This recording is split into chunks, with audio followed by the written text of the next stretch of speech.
Your questions and our solutions on this interesting IBHL past test paper series. Welcome and enjoy. Learn and excel. Thank you. I am Anil Kumar. Welcome to my YouTube channel and the website Global Math Institute.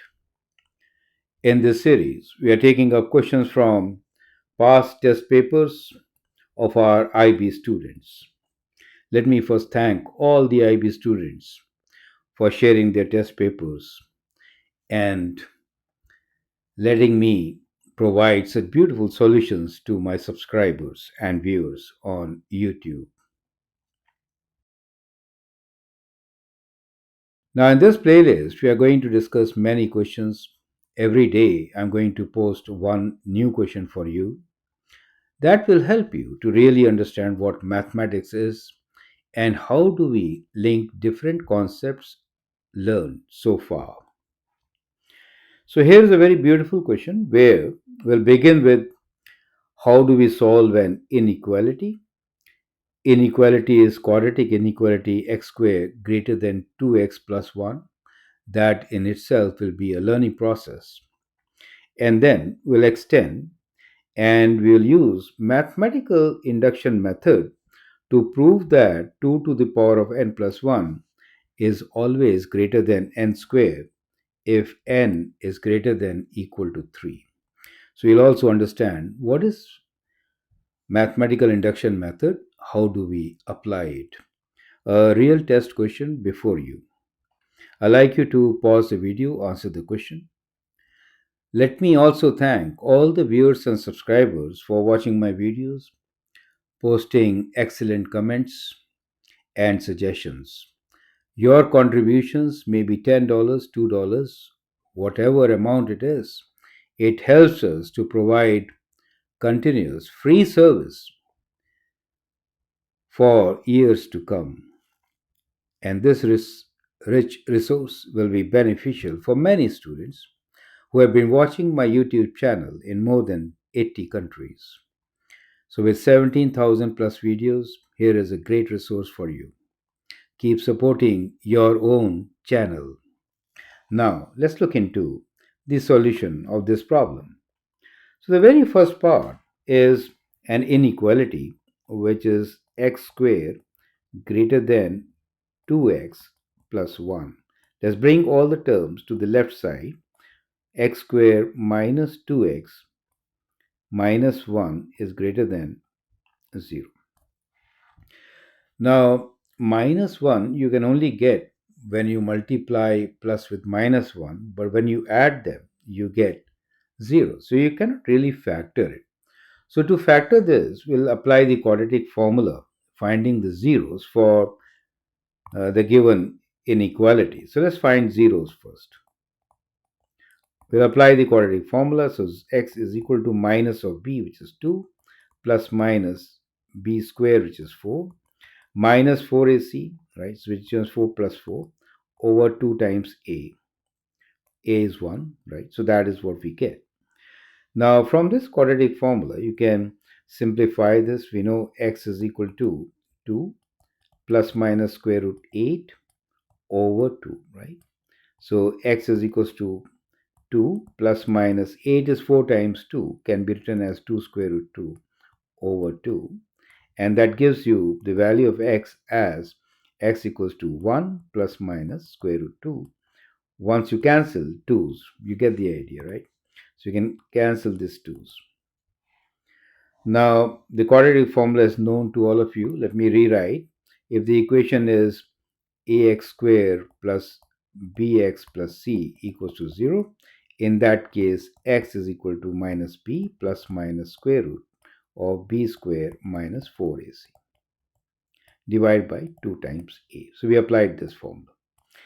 We got the x-intercepts, and now solving the inequality, there are a couple of methods which we can use. The most effective, which I find, is graphing itself, right?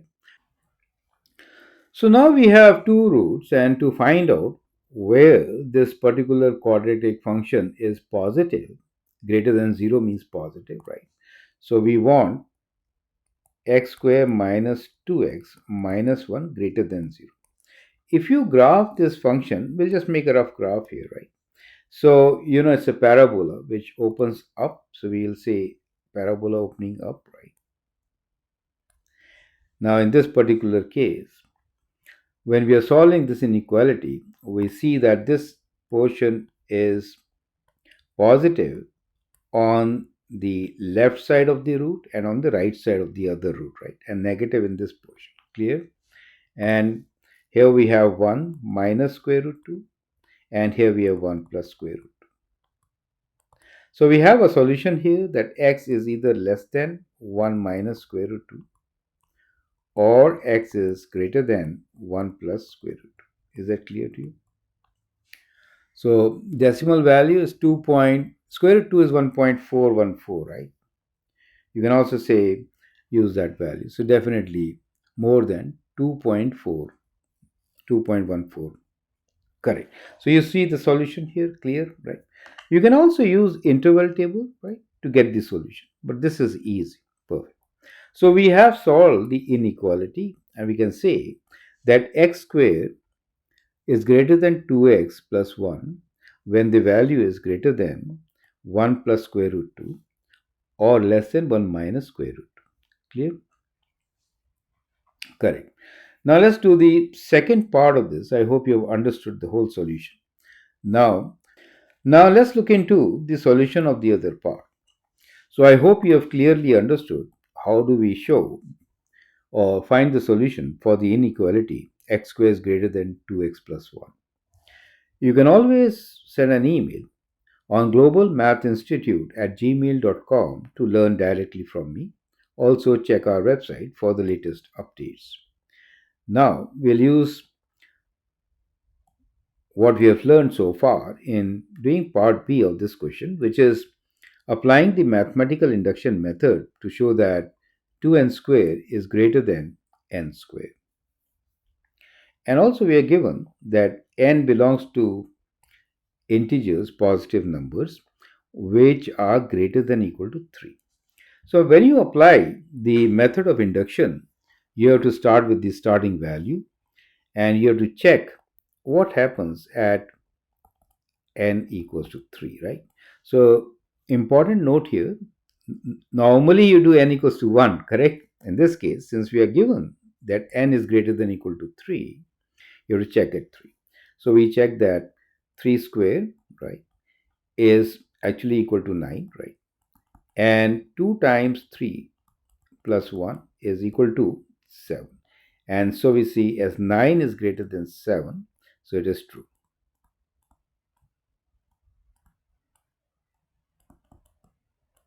So, first condition of mathematical induction has been shown that it is true, and therefore, what now we will do is we'll assume that 2 to the power of n plus 1 greater than n square is true for k, right? Assume that 2 to the power of k plus 1 is greater than k square, right? So where we are putting n equals to k. So we'll assume that for n equals to k, this is true, right? Now what we need to do is to prove that it is also true for n equals to k plus 1, right? So then this will become 2 times k plus 1, right? And this will be k plus 1 whole square. That is what we need to prove. Is that clear to you? Correct? So these are the constraints with us and the method to follow. I will actually like you to now pause the video and prove it. It's not that difficult, but interesting. So let's try to do it now. Now, let's begin with what is known to us, and we know that what we have assumed is 2 to the power of k plus 1 is indeed greater than k square, right? I can multiply by 2 both sides, right? Because 2 is positive. So I get 2 times 2 to the power of k plus 1, right? Now 2 times 2 to the power of k plus 1 will be 2 times, means exponents will get added up, right? So it becomes k plus 1 plus 1. And here we have 2k squared. 2k squares can be written as k square plus k square, right? Right. So we basically need to show that 2 to the power of k plus 1 is greater than k plus 1 whole square. Now look at the left hand side. It is almost same, right? It is 2 to the power of k plus 1 plus 1. If I expand this, I get what? I get k square plus 2k plus k plus 1, right? So if I expand, I get this. You notice that we have an expression which is very similar to what we just showed, right?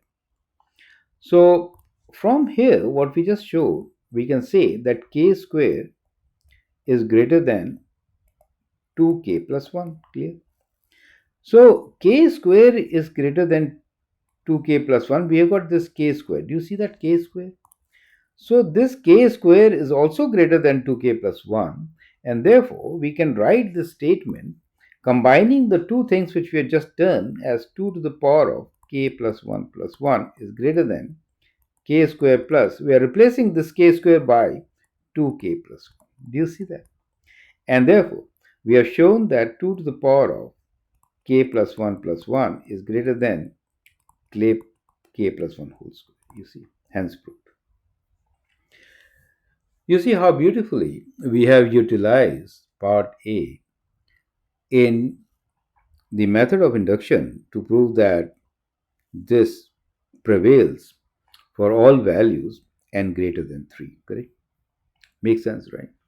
So that's a very interesting question. And in IB test problems, you see, you always have such questions. Now, here is a neat and clean proof for you, which you can take for your own reference. But the idea here is that many times in IBHL test series, you will find many parts of a question, part A, part B, part C, and so on. Don't forget that they are normally related. And if you use the strategies which have been utilized earlier, it is easier for you to answer the question. So, with that, we'll end the question. Feel free to write your comment, share your views. If you want to join my classes, send an email to globalmathinstitute@gmail.com. We can be part of your success story. Very important criteria. And also, share your questions so that we can provide you solutions you need. Perfect. Thanks for your time and keep supporting. All the best.